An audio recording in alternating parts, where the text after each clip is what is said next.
Hey guys, what's up? So, the topic for today is radical approaches in human geography. This is a part of the topic on perspectives in human geography presented by the book Bincher. So, let us start with the concept of radicalism or radical approaches. So, broadly speaking, radicalists refer to the people who are fed up with the dominant paradigm and suggest radical alternatives to rectify the problems of the society. So suggest radical alternatives to the paradigm, to the idea of the paradigm. Fine. The term was used since 1960s by geographers who wanted to change the philosophy, objectives, and methods used in human geography.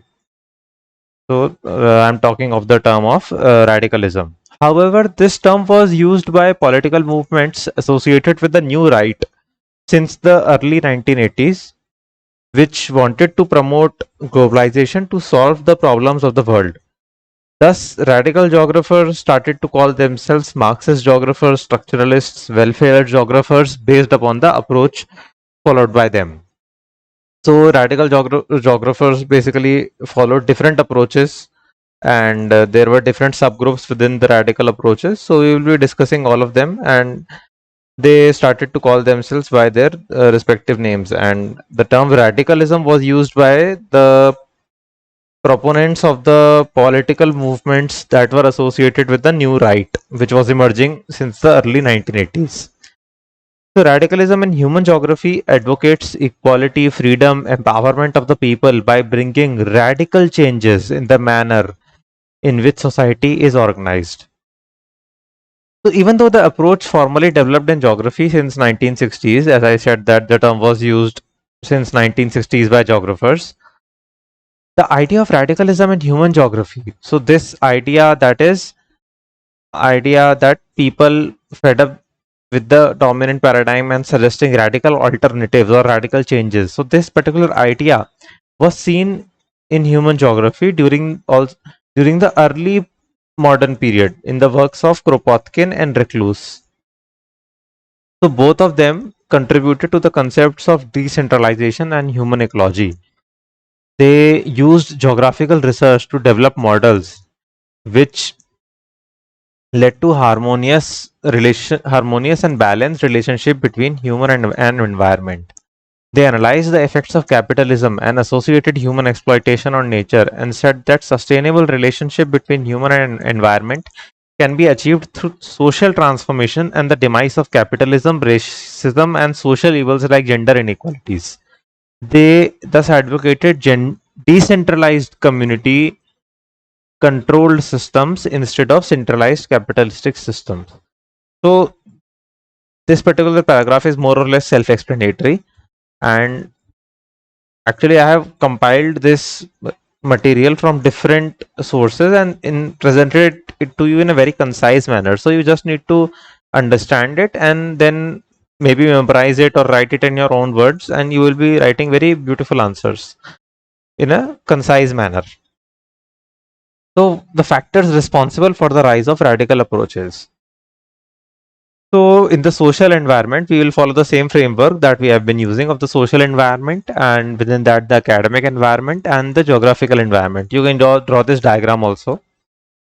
So, within the social environment, there emerged several problems in late 1960s, like human rights, poverty, inequality, racial tensions in US, environmental degradation, etc. And geography could not provide any solutions to these problems, and instead universal theories like Weber's industrial location theories justified prevalent inequalities. So what does this mean? Like Weber said that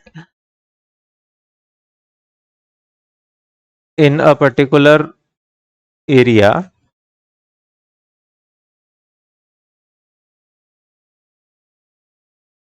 he said that the conditions are conducive for the industry to be located here. So his industrial location theory basically gave the optimal location of industries. So based on the least cost approach. So basically what Weber is trying to do, his model is trying to maximize profits following the using the least cost approach. His model is trying to maximize the profits of whom? Of the capitalists. So radicalists said that this particular approach and many others like this, which were prevalent during QR, locational analysis. They were just justifying the existing locational patterns of industry, and this was not helping the society in any manner. So this was the social environment. Then in the academic environment, problems rose. In the academic environment, there rose the social relevance movement in the 1960s. So this included radicalism, welfare approaches, and ecocentric environmentalism. So you must remember that behavioralism and human approaches are not a part of the social relevance movement. So this you have to always keep in mind in your answers, and don't start writing about social relevance movement in the questions on behavioralism and human approaches. So as a part of the social relevance movement, many academicians like David Harvey demanded that academics be made more relevant in solving problems of the society. Then in geographical environment, scholars like David Harvey, Pete, William Bungie, D.M. Smith, Richard Morrell, B.E. Coates led to the development of radical approaches in geography. So you can remember these names, and anyways, these names will come in the different approaches that developed within the radicalism in human geography. And Antipode was the name of the general which became dominant, and it became the mouthpiece of such radical ideas. Such radical ideas were published in this particular journal. So let us trace the development of radical approaches. So I have divided this into several phases. So before 1960s, I have already talked about the ideas of Reclus and Kropotkin. So in the question on development of radical approaches, you can use it as an introduction that even before 1960s, Kropotkin and Reclus in the early modern period worked upon the ideas of radicalism in human geography. Then you can start your main answer using these points. So during 1960s, scholars like David Harvey, Pete, William Bungie, D.M. Smith, Richard Morrell, B. Coates worked together as a part of social relevance movement to make geography more relevant and solving problems of the society. But soon differences emerged between them, which led to the rise of several approaches within the concept of radical approach. So, late 1960s onwards was the liberal phase of radical approach. And radicalism showed similarities with welfare approach that had started to develop during this time. And radical approach during this time only studied the superstructure. So remember the superstructure, infrastructure, deep structure concept that I had already explained it to in the previous lectures. And academicians felt that policymakers were not aware of the problems, and they made efforts to highlight the problem in society by mapping them. And they wanted reform of the market-based capitalistic economies and not a overthrow of the system. Example, state should intervene and provide basic health and education. So these were some of the ideas that were presented by the radical approaches in the liberal phase, that you should not throw off capitalism. Instead, you should adopt reforms in the capitalistic economies. And geographers like D.M. Smith, Richard Morrell, B. Coates became part of the welfare approach in geography since the beginning of 1970s. Fine. So these geographers, they, even though they were a part of the radical approaches, later they became more inclined towards the welfare approach, which had started to develop since the 1960s. So you can see that radicalism during this liberal phase showed high degree of similarity with the welfare approach. And however, you should never try to intermix the two. They were different. Then from early 1970s to early 1980s was the Marxist phase in radicalism in human geography, and geographers like David Harvey wrote Social Justice in the City, and Pete and Bungie, they said that highlighting problems was not sufficient, as was done in the liberal phase, and existing capitalistic structures must be dismantled to improve the conditions of the society. They argued that central bureaucracy must be replaced by decentralized community controlled systems, and geographers must work towards this end. So you see, geographers are here need to be, according to them, actively involved in decision making and politics. So the focus now shifted to superstructure and infrastructure. Fine. So still we have not they have not been going deeper into the deep structure, but they are now thinking into the infrastructure also. Then early 1980s onwards came the structuralist phase, and structuralism, I will briefly explain it to you that it is a umbrella approach, you can say. You just see this particular diagram. So structuralism is an umbrella approach, and within this comes realism, and within the realism a small part is of Marxism. So this diagram pretty clearly explains it to you. So now I have already explained it to you Marxism. Now just I'll explain you structuralism and realism, and these approaches became dominant in the early 1980s, from the early 1980s, and this was a structural phase, because in both of these approaches, also in realism and structuralism, also structuralism was the most dominant, but we should also know about realism, because realism also formed a substantial part of the structuralism. Fine. So realist geographers like Dorr and Massey said that human phenomena is too dynamic and it is impossible that the same outcome would be repeated in different circumstances. And they criticized Marxist geographers for considering capitalism as the root cause of all problems, and said that capitalism can also be beneficial. So they said that it is not necessary that the capitalism will have bad outcomes only. So it may have different outcome based upon different circumstances. For example, they give the example of Scandinavian countries, and in those countries, the capitalism has worked wonders, and they have highest human development index and almost highest human development index and livability index in the world. So, based upon the prevailing conditions, capitalism may have different outcomes. Thus, they focus on highlighting the real problems. That is why they're called realistic. Focus on highlighting the real problems in the society and assert that the causes of these problems lie in infrastructure. So, here also you can see the focus is on superstructure, and they say that we must study infrastructure to analyze the real cause of the problems. And still they have not delved in deeper into the deep structures. So then structuralists, geographers analyze phenomena at the level of superstructure, infrastructure, and deep structures. So structuralist geographers are Anthony Giddens and Levi Strauss, and they said that inequality and injustice are part of every society and not just capitalistic society. And these structures must be studied to find the actual cause of the problem seen. Thus, it was a problem solving approach. So, according to them, the real causes didn't lie in the infrastructure also, they lied in the deep structure. So, this is the diagram of structuralism. You can always draw it whenever you are writing an answer on structuralism. So, they said that these are all the deep structures present in the society. For example, environment, economy, then polity, culture, and psychology. So these are interlinked to each other, and they determine that how a particular phenomena may have a particular outcome. For example, and these are studied in different aspects of geography. For example, environment is studied by environmental determinists, and this approach of quantitative evolution based on economic determinism, they feel that economy governs the outcomes, and humanist geographers feel that culture and philosophy determine the outcome. Marxist geographers feels that the polity determines the outcome.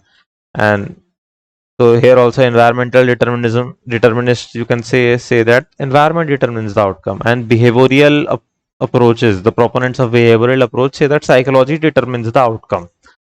So according to structural geographers, all these five factors are a part of the deep structures, and they interact with each other together, and not one factor controls the outcome, rather all the factors combine to create the outcome. For example, in a particular place, the culture will decide whether they eat rice or wheat. Then based upon the environment, they will decide that whether uh, they can opt for kharif crops or rabi crops.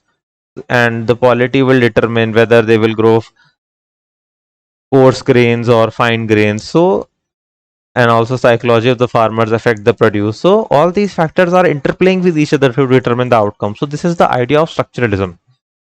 Fine. So several themes were developed by Marxist structuralist geographers. So here we have completed in the previous slide the development of radical approaches in a chronological manner, and now we are giving a little bit more focus to the approaches or themes developed by Marxist structuralist geographers. Fine. So within structuralism, you know, three approaches were there. So we are talking about the Marxist approach.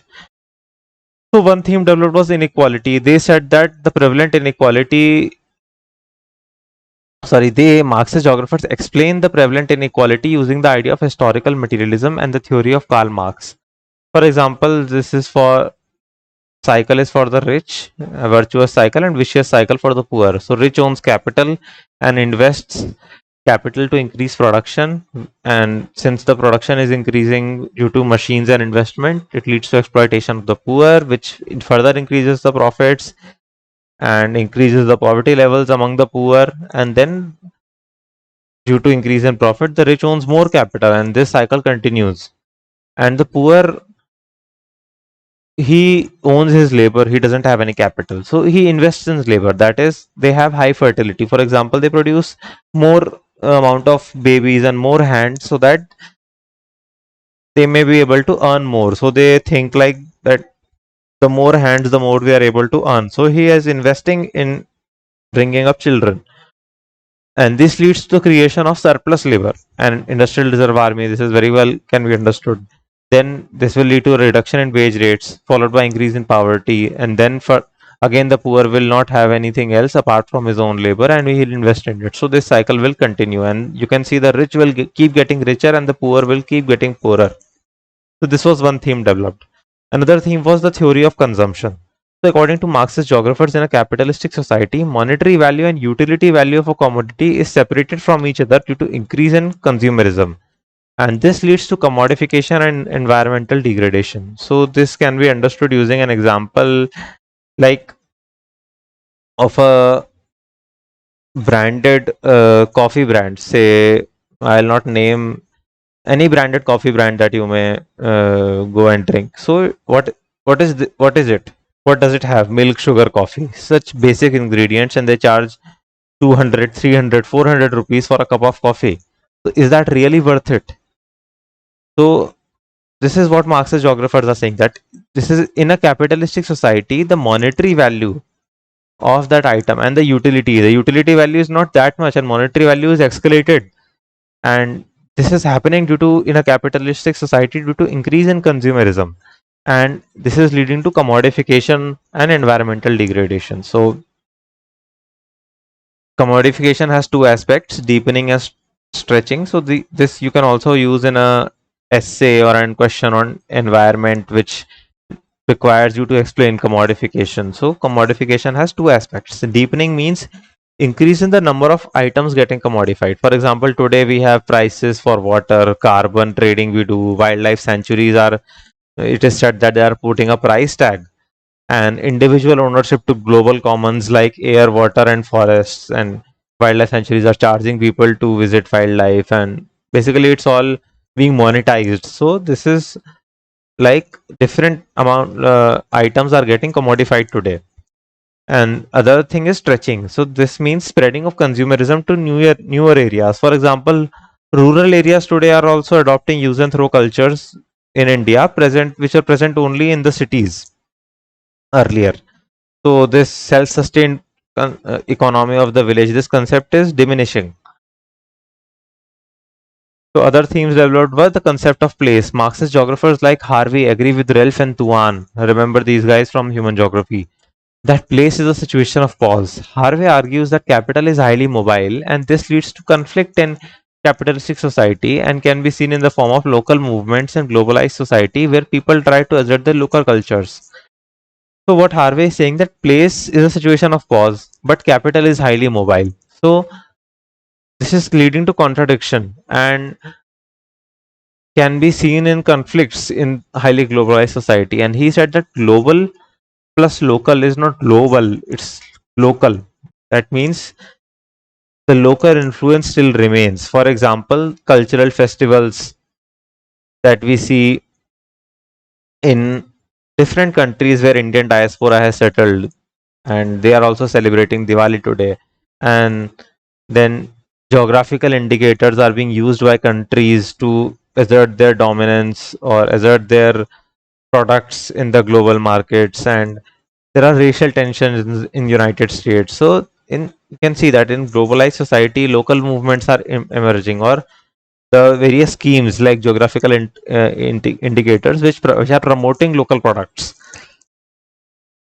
So another theme developed was industrialization and urbanization. According to Marxist geographers, capital has played a dominant role in the location of industries, and capitalism has played a dominant role in the location of industries and urban growth. Fine. So how location of industries? So you can see that they say that deindustrialization is taking place in the developed world as capitalists are shifting industries to developing world due to stricter labor and environmental regulations in the developed world. And how is it affecting urban growth? Marxist geographers say that in postmodern cities, development is taking place not in CBD but in the outskirts of the city due to the role played by capitalists and real estate developers who can buy cheap land outside the city with surplus capital. Since the capital not invested would lose its value due to inflation. So you can see that in a postmodern city, the development is taking place in suburbs and outside the CBD. So, and they're deliberately leaving these pockets of undeveloped spaces for development later. So even the urbanization patterns are being decided by capitalism, according to Marxist geographers. Production of space and uneven development is another theme developed. So, in this, Marxist geographers argue that capitalism is leading to increased inequality as core economies of the developed world exploit periphery and semi periphery, which is comprised of the developing world. And inequality, according to them, is human made as countries adopt the growth pole model to achieve development, which leads to creation of undeveloped spaces between the growth poles. Thus, capitalism causes the creation of space patterns and uneven development. So, this particular paragraph is very much self explanatory that different space patterns are being created due to uneven development, like the concept of growth poles and development concentrated in a few areas, and growth actually being occurring in the developed world and developing world just being used as a periphery, resource periphery, and semi periphery. So it is leading to creation of spaces and uneven development. The production of nature is another theme, and Marxist geographers like Neil Smith have given the concept of first nature, which is not affected by human, and second nature, which is socially produced. He says that capitalism, with an aim to maximize profit, has affected all parts of the world, and nowhere can first nature be found today. That is the nature which has not been affected by humans. Such is the effect of capitalism. He gives the example of acid rain, global warming, which are affecting the whole earth. And you can say today that even deep oceans are being affected. So no part is untouched, and all this is due to the capitalism, as per Marxist geographers. So now let us come to the criticism of radical approaches. So this will have two parts. First, the internal criticism and the external criticism. So now you can realize, just remember the diagram of Marxism, realism, structuralism, and the three circles. And you can see that Marxist geographers represent a small part. So they will be criticized by both realists and structuralists, and realists will be criticized by structuralists, but not Marxists, because Marxists are themselves a part of realism, and structuralists will face only external criticism. Marxist and realism are a part of structuralism, so they can't criticize structuralism. Understood? So, how Marxists will be criticized by realists? You just try to analyze logically and you will have the answers. For example, realists will say that Marxists only looked at the problem using the idea of historical determinism and keep on criticizing capitalism as the root cause of problems. However, different societies may have different problems, and structuralists will criticize Marxist geographers that they don't go deeper into the deeper issues, and the deeper structures actually control the problems. And realists will also be criticized by structural using the same argument that realists are not going into the deep structures to find out the root cause of the problems. Fine. And what are the external criticisms faced by the radical approaches? So, humanistic geographers criticized radical approach for subduing the role of humans. They argue that geography as a discipline should be politically neutral. And critical geographies like welfare approach, ecocentric environmentalism, new cultural geography, and feminism since late 1980s as a part of postmodern approaches criticized radical approach for giving more focus to time rather than to space in geographical studies and for its inability to provide practical solutions to problems. So this new terms, critical geographies, postmodern approach, so I'll be explaining this to you in detail. And for the time being, just try to memorize this point and and just try to memorize that these particular four approaches, that is welfare approach, ecocentric environmentalism, new cultural geography, feminism, these can be a part of the critical geographies, can be said to be a part of critical geographies during the postmodern period, postmodern approach. Then environmentalists and specifically technocentric environmentalists criticized radical approach for considering only capitalism as responsible for environmental degradation. According to them, technological development can help combat climate change. Example, today we have hydrogen vehicles, solar power, electric vehicles, and they advocate the idea of sustainable development. That is, we must not forget our socio-economic goals, and progressively we should try to develop new technologies, and so that the impact on environment is minimized. And this term technocentric environmentalists, I will explain it to you later in the video on environmentalism. Then there was an emergence of new right, as I have earlier told you, since the early 1980s, and proponents of this view advocated globalization and free market economies to solve the problems of the world. So they are also criticizing radical approaches for being against capitalism, and they say that globalization and free market economies will be able to solve the problems of the world. So that was it for the radical approaches. And like, share, subscribe, and comment to spread the word about this initiative, guys. And that's it for today.